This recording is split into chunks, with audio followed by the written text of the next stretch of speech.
সুখবর, সকল চাকরি প্রার্থীদের জন্য একটা গুরুত্বপূর্ণ আপডেট উঠে আসছে। নতুন করে নিয়োগের বিজ্ঞপ্তি প্রকাশিত হতে পারে। একটা গুরুত্বপূর্ণ আপডেট, নতুন নিয়োগের সম্ভাবনা তৈরি হচ্ছে। একটা গুরুত্বপূর্ণ আপডেট রয়েছে। অবশ্যই ভিডিওটি সম্পূর্ণ দেখুন, শেষ পর দেখুন। চ্যানেল নতুন দর্শক অবশ্যই চ্যানেলটিকে সাবস্ক্রাইব করে দেবেন। তো বন্ধুরা, অবশ্যই আপনারা ভিডিওটি সম্পূর্ণ দেখবেন, নইলে কিন্তু আপনারা বুঝতে পারবেন না। অনেকে কিন্তু ভিডিওটি সম্পূর্ণ না দেখে কমেন্ট বক্সে কমেন্ট করছেন। তো কমেন্ট বক্স ওপেন রয়েছে, অবশ্যই আপনার নিজের মতামত কমেন্ট বক্সে জানাবেন। শহরের 10টি ডিভিশনে এবার পৃথক সাইবার থানা পরিকল্পনা লালবাজারে একটা গুরুত্বপূর্ণ আপডেট উঠে আসছে। তো আমরা চলে আসছি বিস্তারিত। শহরের সাইবার জালিয়াতি তদন্ত প্রক্রিয়া আরও দ্রুত ও আটসাট করতে এবার নয়া উদ্যোগ লালবাজারে। কলকাতা পুলিশের সবকটি ডিভিশনে এবার একটি করে সাইবার থানা তৈরির তোড়জোড় শুরু হয়েছে।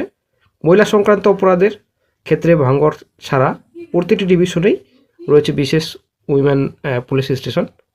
এবার হোয়াইট কলার ক্রাইম বা সাইবার অপরাধের ক্ষেত্রেও শহরে 10টি ডিভিশনে পৃথক সাইবার থানা তৈরি করা হবে। এ নিয়ে ইতিমধ্যেই নবান্নে স্বরাষ্ট্র দপ্তরে একটি অনুমোদন গিয়েছে। উল্লেখ্য, এই মুহূর্তে কলকাতা পুলিশের গোয়েন্দা বিভাগের অধীনে একটি সাইবার থানা রয়েছে। সেখানেই শহরের সমস্ত অভিযোগ জমা পড়ে। এছাড়াও জালিয়াতিতে খোয়া যাওয়া টাকা ব্লক এবং রিকভারি করার জন্য সবকটি ডিভিশনে রয়েছে সাইবার সেল। কিন্তু সেখানে কেসের তদন্তে নেমে অভিযুক্তকে পাকড়াও করার পরিকাঠামো নেই। সেই খামতি ঢাকতেই নয়া উদ্যোগ বলে লালবাজার সূত্রে খবর। সাইবার বিভাগ সূত্রে খবর, 2024 সালে শহরবাসী সাইবার প্রতারণার শিকার হয়ে মোট 279 কোটি টাকা খুইয়েছিলেন। এরপরেই আমূল বদলে ফেলা হয় সাইবার বিভাগের খোলনলচে।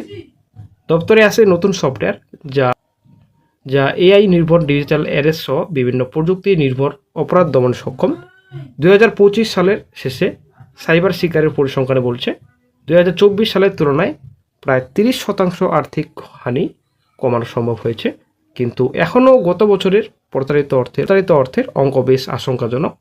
সিপি মনোজ ভার্মা জানিয়েছেন, 2025 সালের সাইবার প্রতারণায় খোয়া যাওয়া টাকার পরিমাণ 210 কোটি। সূত্রের খবর, এই পরিসংখ্যানে মেলার পরেই গোয়েন্দা ও সাইবার বিভাগের সঙ্গে উচ্চ পর্যায়ে একটি বৈঠক করেন বাহিনীর প্রধান। সূত্রের খবর, সেই বৈঠকে সিদ্ধান্ত নেওয়া হয় শহরের সব বড় সাইবার অপরাধের তদন্তে শুধুমাত্র একটি থানার উপর ভরসা করলে চলবে না।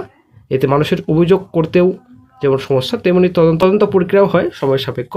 সাইবার বিভাগের এক কর্তা বলেন, মানুষ প্রাথমিকভাবে স্থানীয় সাইবার সেলে ডিভিশন ভিত্তিক অভিযোগ করলেও তার মূল তদন্ত করে লালবাজার সাইবার থানা।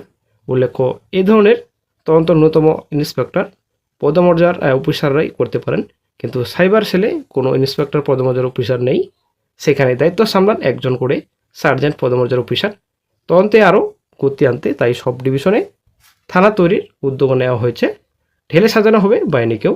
এ প্রসঙ্গে সিপি বলেন, আমরা কলকাতার একটি ডিভিশনে একটি করে সাইবার থানা তৈরি প্রস্তাব দিয়েছি। আশা করছি তাড়াতাড়ি নতুন অনুমোদন পাওয়া যাবে। এর ফলে জনসাধারণের অনেক সুবিধা হবে। তো বন্ধুরা, আশা করি আপনারা বুঝতে পারলেন, নতুন করে আবারও কিন্তু সাইবার থানা তৈরি করা হবে। ঠিক আছে, এখানে সাইবার অপরাধের ক্ষেত্রেও শহরের 10টি ডিভিশনে পৃথক সাইবার থানা তৈরি করা হবে। একটা গুরুত্বপূর্ণ আপডেট উঠে আসছে। তো যেহেতু বন্ধুরা নতুন করে থানা তৈরি করা হবে, অবশ্যই কিন্তু কর্মী দরকার। ঠিক আছে, এখানে হয়তো ইন্সপেক্টর এসআই পোস্টও কিন্তু হতে পারে এবং এখানে ডিও পোস্টও কিন্তু নিয়োগ হতে পারে। ঠিক আছে, তো অবশ্যই কিন্তু একটা গুরুত্বপূর্ণ আপডেট শিগগিরই পাওয়া যাবে।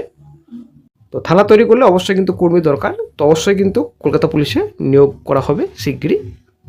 তো ডব্লিউপি কনস্টেবল হয়তো শিগগিরই বিজ্ঞপ্তি বেরোবে, হয়তো ফেব্রুয়ারি মার্চের মধ্যে কিন্তু বিজ্ঞপ্তি আসবে, নতুন ভ্যাকেন্সি 10K এর কাছাকাছি। এবং এদিকে আপনাদের কলকাতা পুলিশ এসআই পোস্টও বিজ্ঞপ্তি আসতে পারে। কলকাতা পুলিশ কনস্টেবল তো রয়েছেই এদিকে।